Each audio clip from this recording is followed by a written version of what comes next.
Merci. Avant, bien sûr, d'entrer dans le vif du sujet pour définir ce qu'est la démondialisation, bien entendu, il faut commencer par parler de la mondialisation, puisque la démondialisation se place en opposition à la mondialisation, évidemment. La mondialisation, pour nous, est une stratégie de reconquête des classes dirigeantes à l'échelle planétaire. Et cette définition-là, lapidaire que je viens de faire, bien sûr, ne recueille aucun consensus dans la société. Il n'y a pas d'accord sur la notion de démondialisation. C'est une notion fluctuante qui est définie différemment par un certain nombre d'acteurs. On peut dire que, alors, donc ce n'est pas du tout une définition, il n'y a pas de définition normalisée, scientifique, unique. On peut dire qu'il y a deux grands types de définition de la mondialisation, une définition paresseuse et une définition courageuse. La définition paresseuse, c'est une définition défaitiste qui fait reposer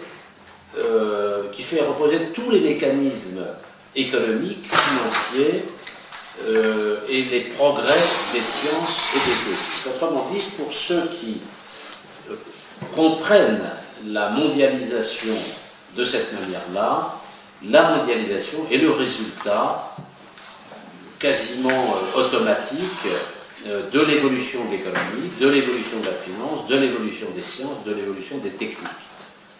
Cette conception est majoritaire.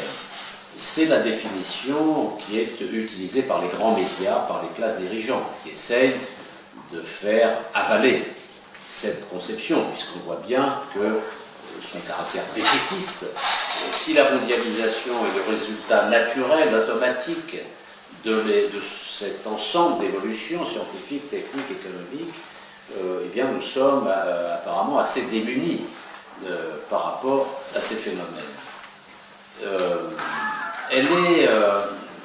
Par exemple, il y a une formule qui est très fréquente, qui est la suivante: la mondialisation est là, il faut s'adapter.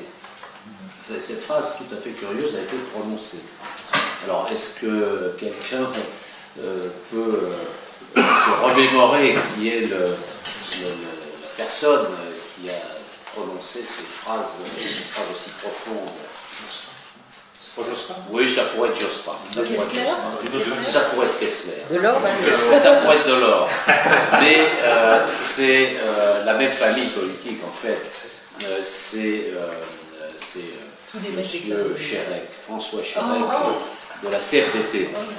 On voit bien la CFDT, tout le monde connaît, hein, ce sont des experts en négociation, puisque selon l'adage bien connu, si nous étions esclaves, la CFDT négocierait le poids des chaînes. Et je doute qu'elle obtiendrait quelques résultats.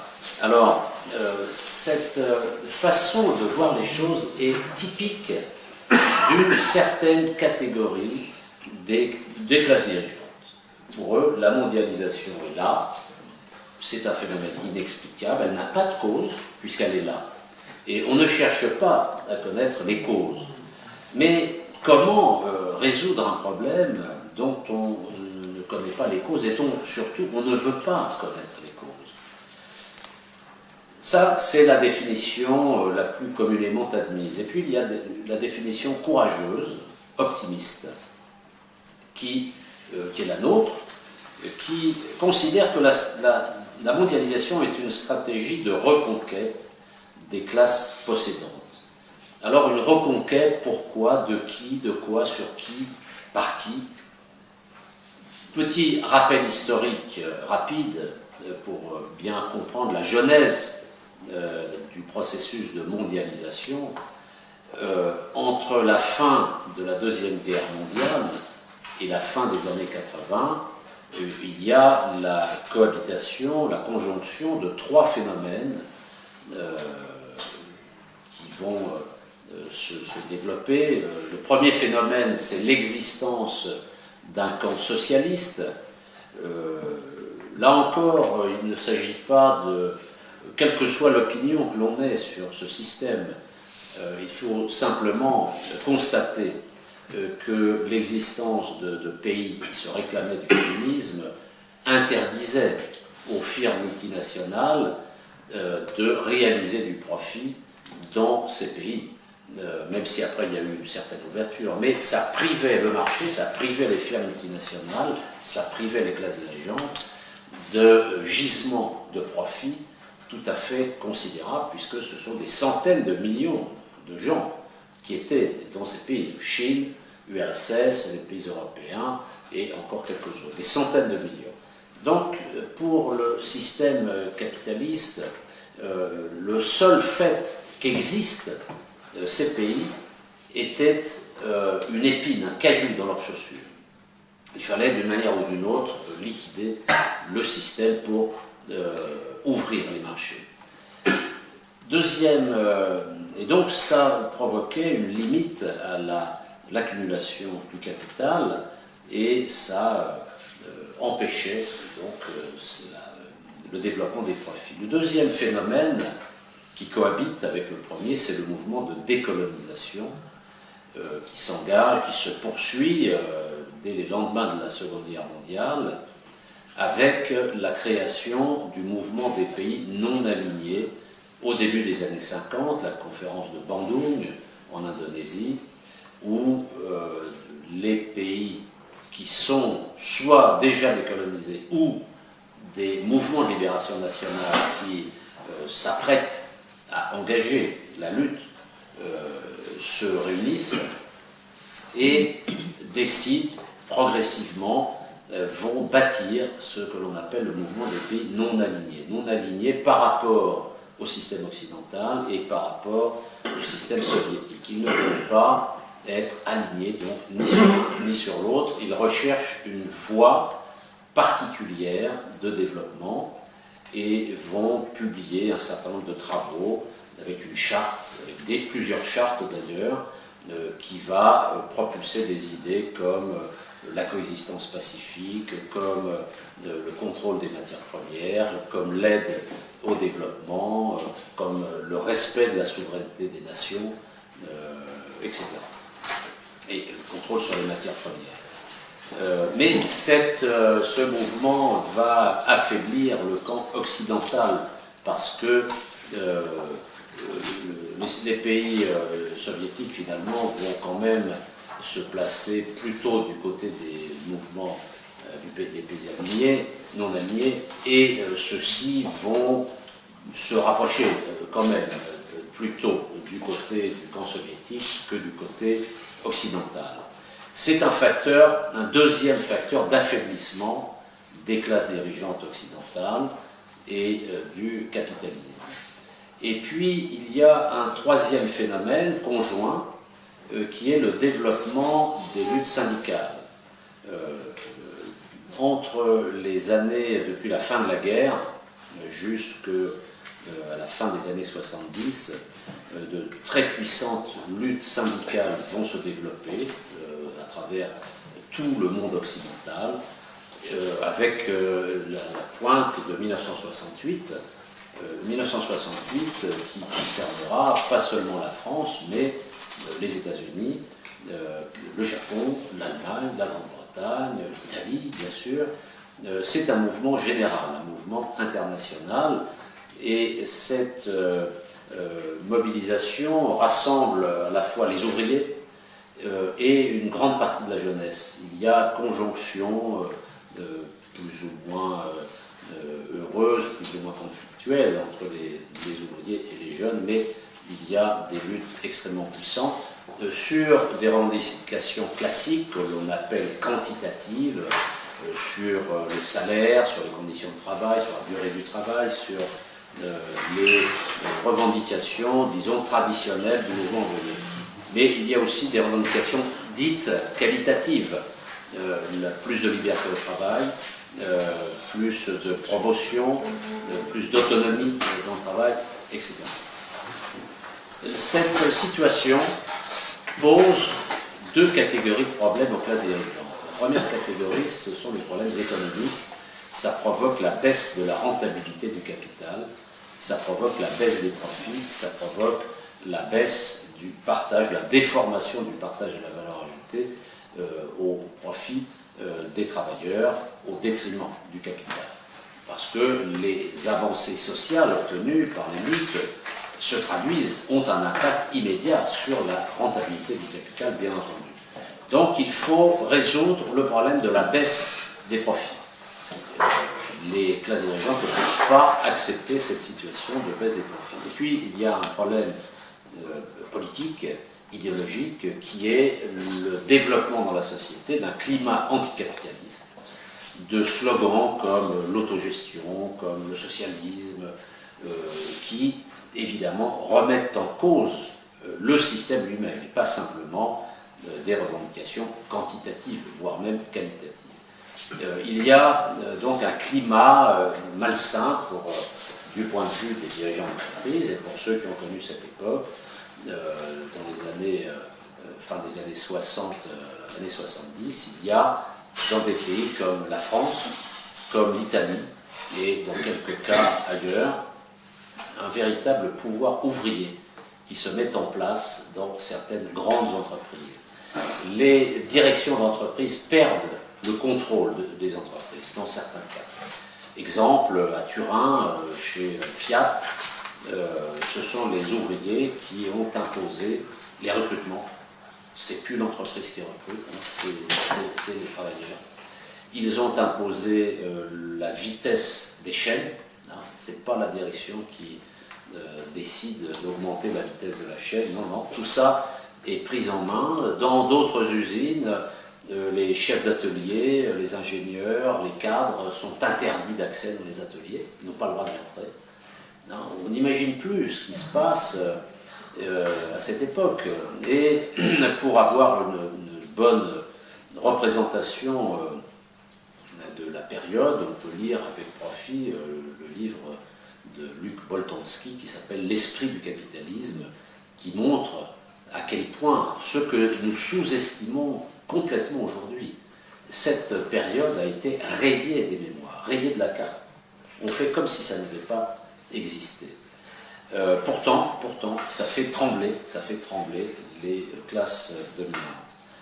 Et donc, cette situation économique et politique va provoquer la réaction des classes dirigeantes qui vont, bien entendu, vouloir reprendre la main. Reprendre la main sur le plan économique pour redresser les profits et reprendre la main sur les esprits pour relégitimer le capitalisme. Et on va donc assister à ce que l'on appelle le développement du néolibéralisme. Le néolibéralisme, la phase néolibérale prend sa source notamment dans cette situation et va donc prendre pour objectif, se fixer pour objectif de rediscipliner le monde du travail, rediscipliner les pays qui étaient dans le mouvement des pays mondialisés par la dette publique. C'est par la dette, la crise de la dette, provoquée volontairement par l'Occident, notamment les Américains et le FMI et la Banque mondiale, et donc en même temps rediscipliner le monde du travail par le chômage dont on a parlé ce matin. Pour y parvenir, ils vont notamment réorganiser le travail à l'échelle planétaire et on peut dire que la mondialisation néolibérale comme stratégie des classes dominantes, comme stratégie de reconquête du profit et des esprits, va se développer à partir de la fin des années 70 et au début des années 80. Disons, va prendre son aspect massif. Les choses commencent à se mettre en place dès la fin des années 60. Il y a des travaux, il y a des opérations en cours, notamment dans les boîtes à idées, les think tanks, qui vont beaucoup contribuer au développement de ces stratégies patronales. Mais c'est avec la victoire de Thatcher et Reagan, à la fin des années 70, début des années 80, que là, les choses se développent à l'échelle planétaire massivement. Massivement parce que les institutions multilatérales, FMI, l'OMC n'existe pas encore, mais Banque mondiale, l'OCDE, qui joue le rôle d'un super think tank, vont se mobiliser. Et l'objectif est de créer un nouvel ordre mondial, l'ordre néolibéral mondial. Cet ordre néolibéral va s'appuyer sur 3 piliers et, disons, une béquille. Les 3 piliers qui vont être mis en place, c'est les 3 piliers de la mondialisation néolibérale, c'est le libre-échange, la globalisation financière et les traités internationaux. La béquille, ce sont les grands médias. La béquille ou autre chose, enfin, on peut peut-être appeler ça autrement. Alors, le libre-échange, c'est quelque chose qui est purement fabriqué. Ça n'est absolument pas le résultat naturel de l'économie. L'histoire économique montre que au XVIIIe, XIXe, XXe siècle, il y a alternance entre période de libre-échange et période de protectionnisme. Mais ce qui est frappant, c'est d'observer que les grandes puissances industrielles, l'Allemagne, l'Angleterre et ensuite les États-Unis, au XIXe siècle, vont acquérir leur statut de puissance industrielle grâce au protectionnisme. C'est parce que ces pays, les classes dirigeantes de ces pays, ont mis en place le protectionnisme, que ces pays ont pu développer une industrie à l'abri de la concurrence internationale. Et une fois que ces industries seront arrivées à maturité, là, ils passeront au libre-échange. Mais évidemment, avec un avantage considérable sur les autres pays, puisque les autres pays n'ont pas eu la possibilité de développer l'industrie. C'est le cas encore aujourd'hui, parce que, prenons le cas des pays pauvres, des pays africains, par exemple, il n'y a pas qu'en Afrique, il y a en Amérique du Sud, il y a en Asie. Comment voulez-vous que les pays africains se dotent d'une industrie? C'est rigoureusement impossible dans le cadre actuel, puisque pour développer une industrie, quelle qu'elle soit, informatique, fabrication de médicaments, d'automobiles, d'avions, etc. D'ailleurs, pourquoi ces pays ne pourraient pas et ne pourront jamais se doter d'une industrie permettant de fabriquer les biens dont ils ont besoin.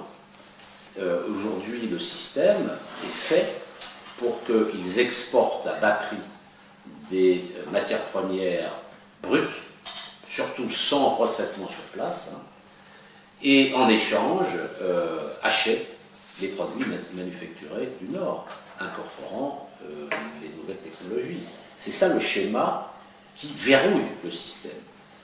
Et donc, si on veut que les pays africains s'industrialisent pour produire ce dont ils ont besoin, il n'y a pas d'autre solution que le protectionnisme, parce qu'ils ne pourront jamais, comme ça, du jour au lendemain, être concurrentiels vis-à-vis des firmes multinationales qui ont des économies d'échelle, qui depuis des décennies maîtrisent les technologies, les processus de production, etc. C'est l'évidence même.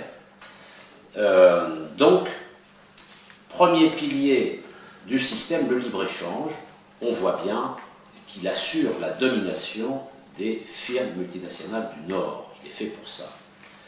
Et puis, le deuxième pilier, c'est la globalisation financière. Et donc, j'ajoute une précision, évidemment, que le libre-échange est le moyen de rehausser les profits pour les firmes multinationales, puisque le libre-échange, le commerce international, vu comme cela par le libre-échange, ne concerne que les firmes multinationales.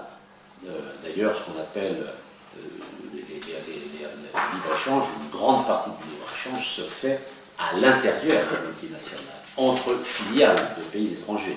Ça ne passe pas vraiment par le marché en réalité. Alors, ce qu'on appelle les prix de transfert, ce ne sont pas des prix de marché. Alors, il y a un deuxième pilier qui est la globalisation financière. La globalisation financière, c'est la mise en place de marchés financiers, d'abord pour financer la dette des États.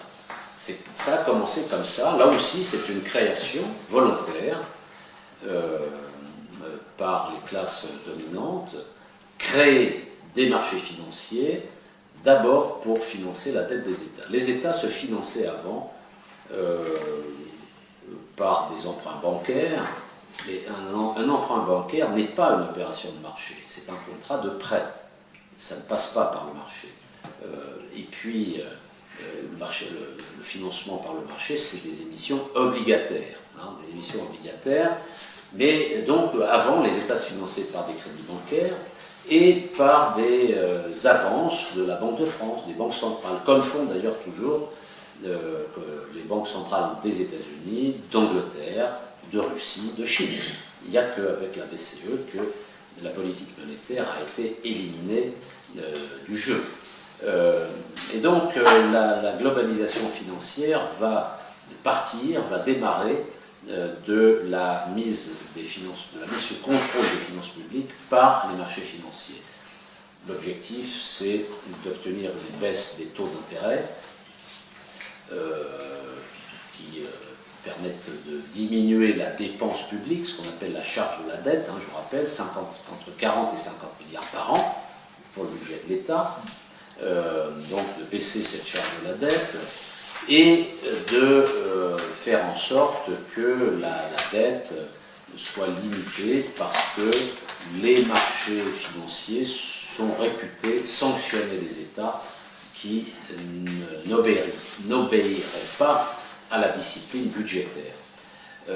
Donc ça démarre comme cela, et ensuite la globalisation financière va se développer sur le marché des actions avec la libéralisation des mouvements de capitaux, des mouvements de change, suppression des contrôles de change, contrôle de capitaux, facilitation de l'achat des actions, modernisation des bourses d'actions, encouragement des particuliers d'acheter des actions, etc., etc. Et puis le troisième pilier, ce sont les traités internationaux. Traités internationaux qui correspondent à des institutions multilatérales. Et là, il s'agit de l'OTAN, qui sert à préserver par la force militaire le système, notamment les États-Unis. C'est le FMI, la Banque mondiale, l'OMC, l'Organisation mondiale du commerce, et l'OCDE. L'OCDE est un petit peu à part parce que c'est plutôt une boîte à idées. Mais l'OCDE élabore des recommandations, des normes totalement néolibérales qui alimentent la réflexion de tous les autres. Alors, ce système est tout à fait intéressant parce qu'il permet de sortir de la souveraineté des nations une série de sujets, comme l'Union européenne. L'Union européenne est évidemment l'élément principal du système. L'Union européenne, article 3 du traité de Lisbonne, traité sur le fonctionnement de l'Union européenne, qui traite des compétences exclusives de l'Union européenne. C'est l'expression consacrée. Il y a 5 compétences exclusives de l'Union européenne qui sont sorties des nations. C'est-à-dire ce ne sont plus les nations qui ont la possibilité d'agir sur ces domaines, c'est uniquement l'Union européenne. De quoi s'agit-il? Il s'agit des douanes, des droits de douane, des douanes, des frontières. Il s'agit de la politique commerciale, il s'agit de la pêche, il s'agit de la politique monétaire et il s'agit des règles du commerce intérieur. Vous voyez que ce sont des domaines absolument considérables qui ont été enlevés de la main des États. Ça, c'est l'Union européenne. Mais s'ajoute le FMI avec ses règles qui s'imposent, la Banque mondiale avec ses règles qui s'imposent, l'OMC avec ses règles particulières concernant le commerce international qui s'imposent également. Par conséquent, lorsque les citoyens français et puis les autres de l'Union européenne votent pour des candidats aux élections, on sait dès le départ que quelle que soit l'équipe qui sera élue, elle ne pourra rien faire dans le domaine monétaire, dans le domaine de la protection des frontières, dans le domaine du commerce intérieur et dans le domaine du commerce intérieur et extérieur, d'accord, commerce international. Il reste quoi? D'autant que, au sein de l'Union européenne, s'est ajouté d'autres traités, en plus du traité de Lisbonne, qui concernent le contrôle des opérations budgétaires. Ce qui fait que maintenant, les États sont obligés, les États membres de l'Union européenne, la zone euro en particulier, sont obligés de montrer patte blanche, c'est-à-dire de donner leurs prévisions à la Commission européenne avant même les députés. C'est-à-dire que les directions du budget, les gouvernements doivent donner à la Commission européenne ce qu'ils préparent en matière budgétaire, les lois de finances. En faisant évidemment, la Commission européenne faisant les remarques qui s'imposent, l'objectif étant le respect des critères de Maastricht, c'est-à-dire contrôle de la dette publique, contrôle du déficit budgétaire, 60% sur le PIB dette publique, 3% de déficit budgétaire, etc. etc. Les marges de manœuvre donc sont limitées, mais que personne, parmi les grands partis de gauche ou de droite, ne demande à élargir ces marges de manœuvre. C'est-à-dire, aucun de ces partis ne dit clairement qu'il veut remettre en cause tout ou partie des compétences exclusives qui sont accordées à l'Union européenne. Ils ne le disent pas, c'est-à-dire qu'ils s'inscrivent dans le cadre du système. Et donc voter pour les uns ou pour les autres ne peut aboutir qu'à des gouvernements et qu'à des politiques qui se différencient à la marge. Les socialistes se sont spécialisés dans les questions de mœurs, mariage gay, cannabis, libéralisation du cannabis, procréation assistée, etc. Je ne dis pas que ce ne sont pas des sujets, ce sont des sujets. Mais ça devient le cœur de leur politique. Et puis d'un autre côté, la droite, elle, se positionne également sur des questions de mœurs, mais plutôt identitaires, avec une base xénophobe. Donc on est finalement enfermé par des blocs politiques qui sont d'accord sur les grandes questions macroéconomiques et qui se différencient sur les questions de mœurs. Voilà. Est-ce que c'est ça qui permet de mener une politique favorable à l'intérêt du peuple? Non. Donc, nous avons fait le choix, nous, de combattre ce système, ce clivage artificiel désormais entre cette gauche et cette droite. Je disais qu'il y a donc ces trois piliers, donc on voit bien l'intérêt des traités internationaux puisqu'ils privent les nations de pans entiers de leur souveraineté, les empêchent de faire ce qu'ils veulent. Le quatrième aspect, la béquille, ce que j'appelais la béquille, ce sont les grands médias, parce que pour contrôler tout ça, il faut une puissance de feu médiatique pour qui mène une véritable guerre idéologique. Les grands médias, c'est les satellites, c'est les agences de presse, c'est les télévisions planétaires, les radios planétaires, c'est les médias papier, les journaux papier. Ils sont tous ou quasiment tous détenus par les classes dominantes. Les grands médias, c'est tous, il n'y a pas d'exception. Et ils font un travail de sape quotidien. On peut le voir tous les jours, sur tous les sujets, sur la Syrie, sur l'Ukraine, sur Trump, sur des tas de sujets. Et donc, ces grands médias vont organiser des opérations de manipulation de la population. C'est la police des esprits. Les grands médias, c'est l'équivalent de l'OTAN, mais c'est un OTAN des esprits pour maintenir l'ordre dans les esprits.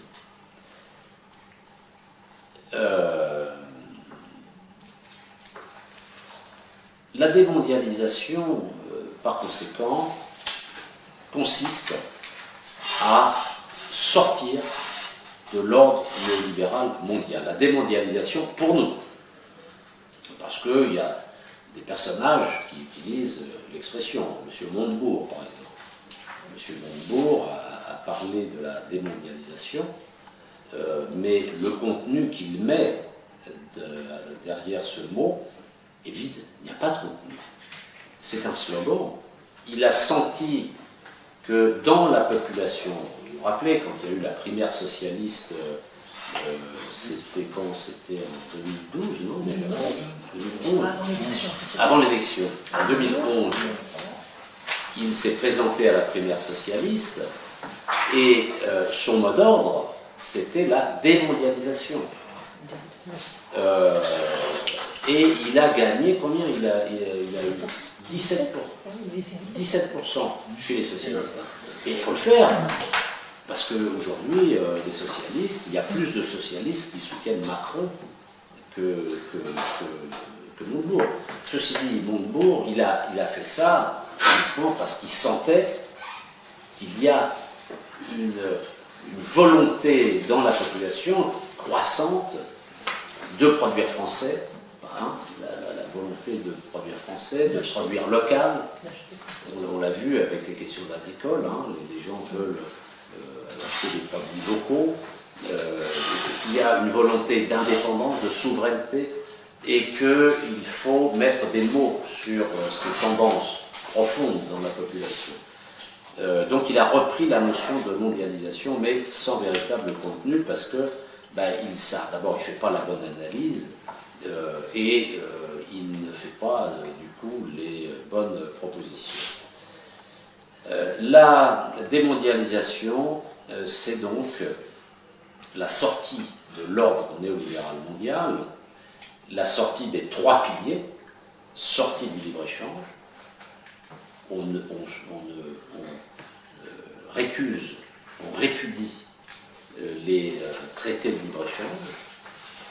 On sort de la globalisation financière, c'est-à-dire qu'on démantèle les marchés financiers, et on répudie tous les traités internationaux qui limitent notre souveraineté. Et on reprend en main les grands médias. Reprendre en main les grands médias, ça veut dire on ne transforme pas ces médias en médias d'État. On pas libéralise, mais on rend ces médias libres. C'est-à-dire qu'on vit à...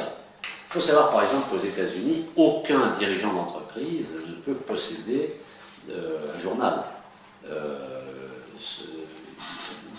Aucune entreprise ne peut posséder un journal. Voilà des choses qu'il faut faire. Interdire aux entreprises de l'armement, Dassault et compagnie, Bolloré et compagnie, d'être propriétaires. Interdit par la loi. Ils sortent. Et puis pareil pour les organismes financiers. Interdit d'être propriétaire des journaux. On voit très bien que la propriété d'un journal par une entreprise les place devant une situation de juge et partie. On ne peut pas avoir des médias libres qui sont possédés, détenus par des grandes entreprises quelles qu'elles soient. Donc on sort, par exemple, ça c'est facile à faire, on sort les grandes entreprises et on recrée là des conditions plus favorables pour la liberté de la presse. C'est-à-dire on rend la presse libre. Comment faire? Bien entendu, on ne va pas suivre le mouvement altermondialiste sur ces questions-là. Le mouvement altermondialiste, on pourrait se dire, il y a peut-être une proximité entre, disons, les démondialistes et les altermondialistes. Les altermondialistes, là, ont pris du retard, parce qu'ils ont été en avance à une période, mais ils ont été en avance quand ils s'appelaient les antimondialistes. C'est comme ça que le mouvement était appelé antimondialiste, les antimondialisations. Et puis les médias et certaines forces ont inventé le mot d'altermondialisation. Mais l'altermondialisation, c'est toujours être dans la mondialisation, sauf une autre mondialisation. C'est pour ça que les altermondialistes d'aujourd'hui considèrent que c'est à l'échelle planétaire que les mesures doivent être prises.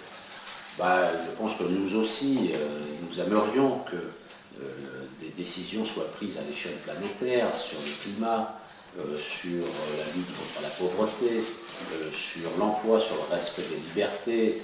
Voilà, on pourrait planter des cierges comme ça sur tous ces sujets. Mais ça n'est pas raisonnable, parce que l'espace international est un espace vide des peuples. Il n'y a pas de peuple à l'espace international. L'espace international est contrôlé par les classes dominantes. Totalement, par les médias planétaires, par les firmes multinationales, par les instances multinationales. Comment peut-on imaginer un seul instant que des décisions positives pourront être prises à l'échelle internationale? C'est possible, bien entendu, à un moment ou à un autre, sur des sujets, sur tel ou tel sujet, par la conjonction d'une lutte à un moment donné. Mais le chemin le plus fécond, le plus rapide, le plus efficace, c'est de concentrer la lutte à l'échelle à laquelle on peut obtenir des résultats, c'est-à-dire à l'échelle nationale. Autrement dit, la sortie de l'ordre néolibéral ne peut se faire qu'à l'échelle nationale. Le reste, c'est du rêve. Et les altermondialistes doivent passer à la démondialisation, de l'altermondialisation à la démondialisation. Nous allons d'ailleurs sortir un texte bientôt que nous mettrons en débat, qui sera un appel aux altermondialistes pour leur dire il est temps de passer à la démondialisation, passer à autre chose. Ça tourne en rond, l'altermondialisme. Alors, donc la perspective que nous proposons de démondialisation, c'est donc une sortie unilatérale, c'est-à-dire pays par pays. Quand les luttes sociales dans tel ou tel pays sont arrivées à maturité, on sort. En fonction de l'agenda politique électoral. C'est comme cela. D'ailleurs, regardez, la réalité est sous nos yeux. Le Brexit, c'est une manifestation, avec beaucoup de contradictions, de cette réalité. L'élection de Trump, on peut dire que c'est également une manifestation de cette réalité. Parce qu'il ne faut pas se laisser impressionner par la propagande des médias sur l'affaire de Trump. Trump est un dingue, ça fait comme nous. Ces déclarations contre les femmes, etc. Tout ça, c'est inacceptable.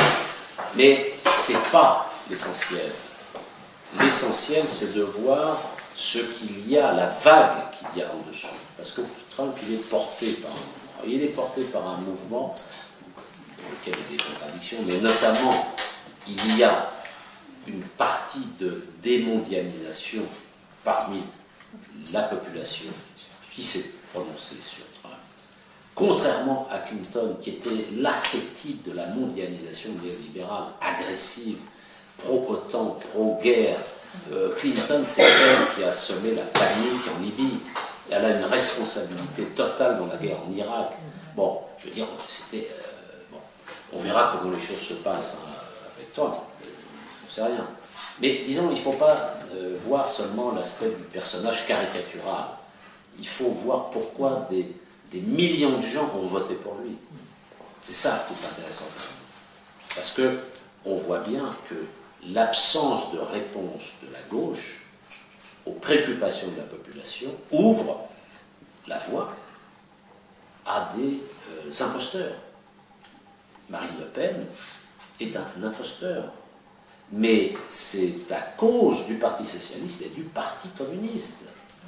Oui, c'est à cause d'eux qui sont incapables de proposer des perspectives positives. Et donc, ça, c'est plutôt cette voie que nous préconisons, donc une sortie donc, du libre-échange, de la globalisation financière, une sortie du libre-échange. Un mot sur le dispositif que nous envisageons, c'est de rompre tout de suite, hein, paf, lettre recommandée, voilà, on fait plus partie, terminé. Pas de blabla, pas de négociation, c'est terminé. Et on remplace le libre-échange par une série de traités bilatéraux. On propose à tous les pays avec lesquels la France est partenaire un accord bilatéral de coopération globale, coopération commerciale, culturelle, militaire si le cas se présente, université, chambre d'étudiants, chambre de jeunes, etc. Sur la base de la charte de la Havane. Alors lisez ce qu'on a écrit sur la charte de la Havane, hein, la charte de la Havane de 1948, qui propose des relations commerciales internationales fondées sur d'autres critères que le libre-échange et principalement sur un principe central qui est l'équilibre de la balance commerciale, c'est-à-dire il faut que dans les échanges, les deux parties, les deux pays qui échangent soient à égalité, qu'il n'y ait pas l'un des pays qui soit en excédent, qui exporte plus, ou l'autre qui importe moins, enfin bref, il faut qu'il y ait des accords d'équilibre. Et lorsqu'il y a des équilibres, eh bien oui, là, on peut conjointement accepter des mesures protectionnistes, non pas pour enfoncer le marché, pour conquérir le marché du pays, de l'autre pays, mais pour revenir à l'équilibre. Hein. C'est ça la différence avec, disons, un protectionnisme généralisé qui, finalement, reviendrait au même, c'est-à-dire que le libre-échange, c'est-à-dire gagner des parts de marché chez les autres. Nous ne voulons pas gagner des parts de marché chez les autres. Nous voulons négocier les besoins des uns et des autres. Et ça ne se règle pas par conquête de parts de marché. Nous retirons le commerce international des mains des firmes multinationales. Ce sont des relations d'État à État. On politise le commerce international. Concernant les marchés financiers, nous les démantelons à l'échelle nationale.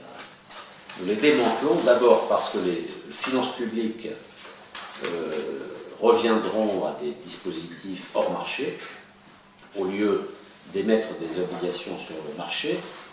La France, le Trésor, proposera des obligations au public, comme un dispositif d'épargne, tout simplement, qui s'ajouterait au livret A, et imposerait aux banques et compagnies d'assurance des quotas obligatoires d'achat d'obligations, banques qui auront été nationalisées préalablement, donc elles n'auront pas le choix, la loi les obligera à acheter des quotas fixés d'obligations d'État, et puis la Banque de France sera sollicitée pour prêter au Trésor, comme c'était le cas avant. Et prêter au Trésor, selon les circonstances, soit avec un taux d'intérêt très faible, soit à taux zéro, comme c'était le cas très longtemps, soit à lui faire au Trésor des avances non remboursables, ce qui a été le cas pendant des décennies. Des avances non remboursables, c'est-à-dire selon les périodes, selon les besoins de l'économie, eh bien, on crée de la monnaie.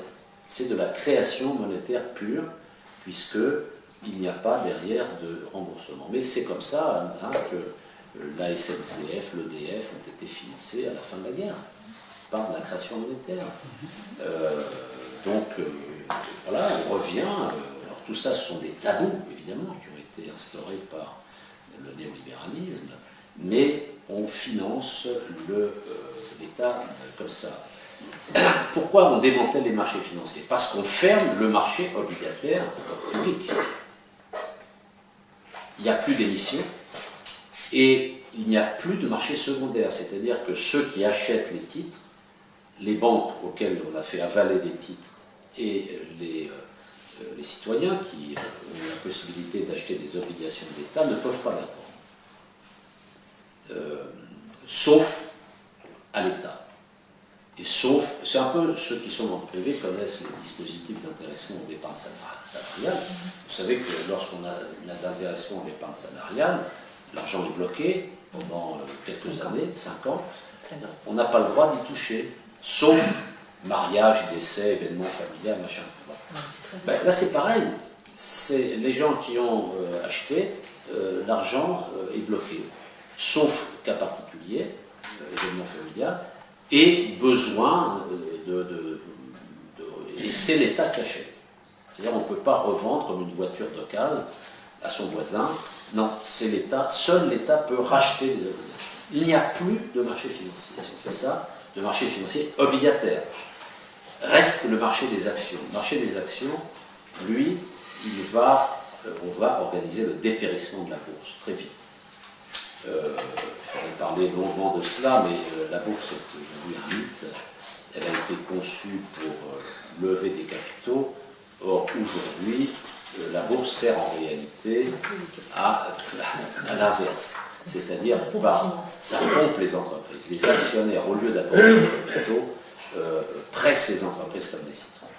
Et donc, par les nationalisations, d'abord on nationalise tout le CAC 40, on nationalise toutes les banques, toutes les compagnies d'assurance, on nationalise toutes les entreprises qui ont été privatisées depuis 1984.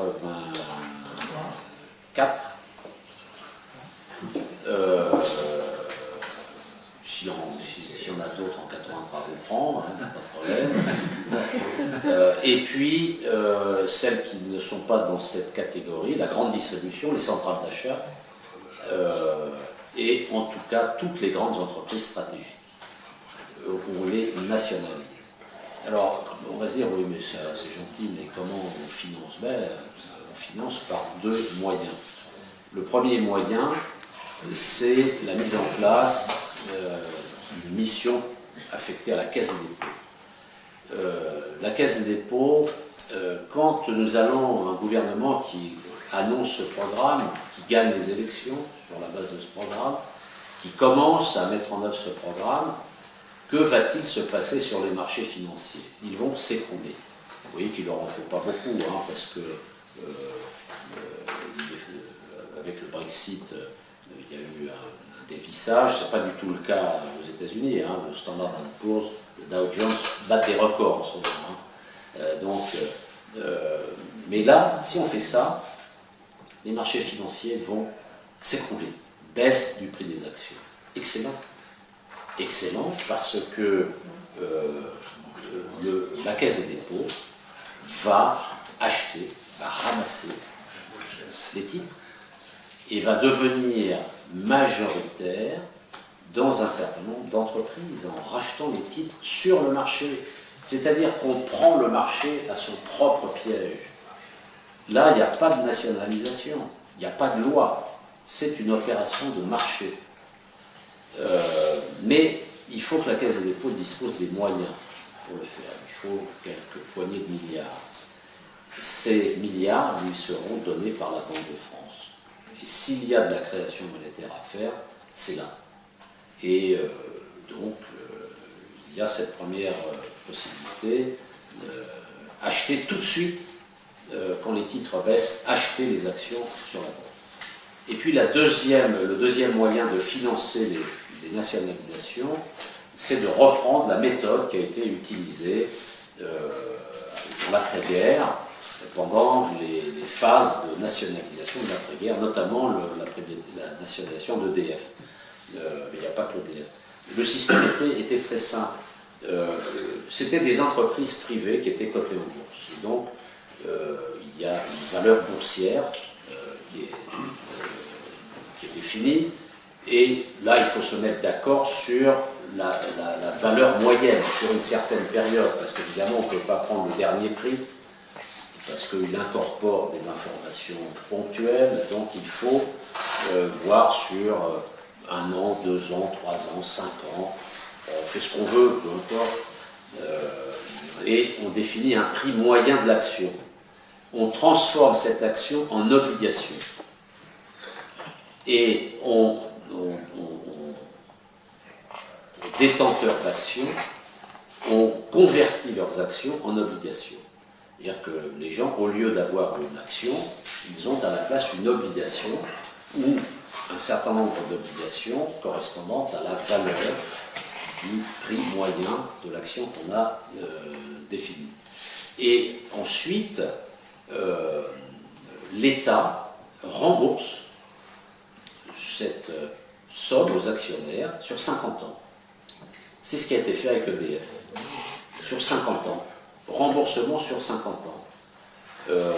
Avec possibilité de décès quand il y a la personne qui détenait des actions décède. Quid? Qu'est-ce qu'on fait? On éteint, etc. À la Libération, ils ont dit la première génération. La première génération, les enfants, il y a transmission de ce patrimoine, mais uniquement la première génération. Ouais. Bon, ben, tout ça se négocie, c'est de la politique, tout ça, hein. C'est pas de l'économie. Hein. On fait ce qu'on veut, ça peut être la première, la deuxième. Bon. Et donc, on amortit sur 50 ans, et puis il peut y avoir des tirages au sort si on a envie de rembourser plus à tel ou tel moment. On tire au sort parmi les gens qui ont des obligations issues des actions, et on leur dit, bah tiens, voilà, toi on te rembourse maintenant, voilà. C'est tout.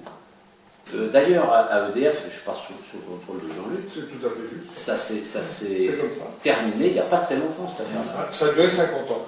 Oui, ça a duré 50 ans, c'est pour ça que ça s'est terminé. Il faut savoir qu'à EDF, enfin bon, c'est leur partie, hein, c'est que ça a été négocié de la façon suivante, après un long débat, Marcel Paul, dans le cadre de la mise en place du statut du personnel électricien gazé, lorsqu'il a été question des œuvres sociales à EDF, il a dit les parlementaires se chipotaient beaucoup et réclamaient 1% en matière de dividendes concernant sur les ventes, sur les ventes EDF. Marcel Paul avait conclu l'affaire, avait emporté le débat en disant s'il y a 1% pour les actionnaires, il y aura 1% pour le personnel. L'origine du financement des activités sociales EDF vient de là. Ouais, tout à fait. Et donc, bon, voilà les dispositifs. Ce qui fait qu'on n'a pas besoin de mobiliser des sommes énormes pour nationaliser, parce qu'on amortit le coût des privatisations, des nationalisations sur 50 ans. Voilà. C'est ça qu'il faut comprendre. Et bon, on pourra discuter pour approfondir. Et puis, sortie de l'Union européenne. Donc là, je vais m'arrêter parce qu'il y a une séance demain, donc c'est un peu redondant. Mais disons, pour conclure cette introduction, c'est sur le plan unilatéral. Unilatéral, autrement dit, nous faisons cela seuls. Nous n'attendons pas que d'autres pays aient envie l'un de sortir de l'euro, un autre de l'Union européenne et pas de l'euro, et puis un troisième l'inverse, et puis un autre il veut sortir de l'OTAN mais pas du FMI. Enfin, qu'est-ce que c'est que ce truc? Les choses se feront dans le mouvement, pays par pays, comme l'histoire le démontre. Dans l'histoire, il n'y a aucun acquis social démocratique obtenu à l'échelle internationale. Aucun, il n'y a rien, zéro.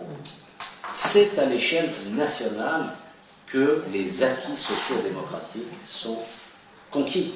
Il n'y a pas de droit social international. Il y a bien les conventions de l'OIT, mais les conventions de l'OIT sont signées, d'abord elles ne sont pas contraignantes, et elles sont signées par qui le veut. Les États-Unis, par exemple, ne signent aucune convention de l'Organisation internationale du travail. C'est ça la question, parce que ça laisse, ce que nous disons, laisse un certain nombre de gens incrédules. Ben, il faut, le travail, c'est de montrer que c'est une voie, c'est la voie de l'avenir. C'est comme cela. D'ailleurs, dans la réalité, c'est comme ça que les choses se passent. Je prenais l'exemple du Brexit, peut-être l'Italie qui va suivre, là, espérons-le, en espérant que le référendum soit perdu par Matteo Renzi, et que derrière, le mouvement 5 étoiles gagne les élections. Mouvement 5 étoiles qui est un truc bizarre, lui aussi. Hein. Oui, c'est C'est un truc bizarre. Mais s'il gagne les élections, le mouvement 5 étoiles, il a dit, moi, je fais un référendum sur la sortie de l'euro. C'est ça qu'il a dit. Hein. Et donc, si ça vaut le coup de soutenir pour qu'il y ait ce référendum, quoi qu'on pense par ailleurs, et la bizarrerie du mouvement 5 étoiles. Je veux dire, parce qu'on est dans une situation bizarre. Tout est bizarre maintenant.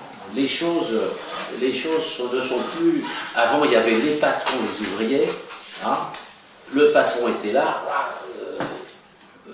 On fonçait dedans. C'était simple. Il y avait la gauche, il y avait la droite. C'était simple. Tout ça, c'est terminé. C'est brouillé. C'est mélangé. Bon. Voilà le contexte dans lequel nous sommes. Voilà.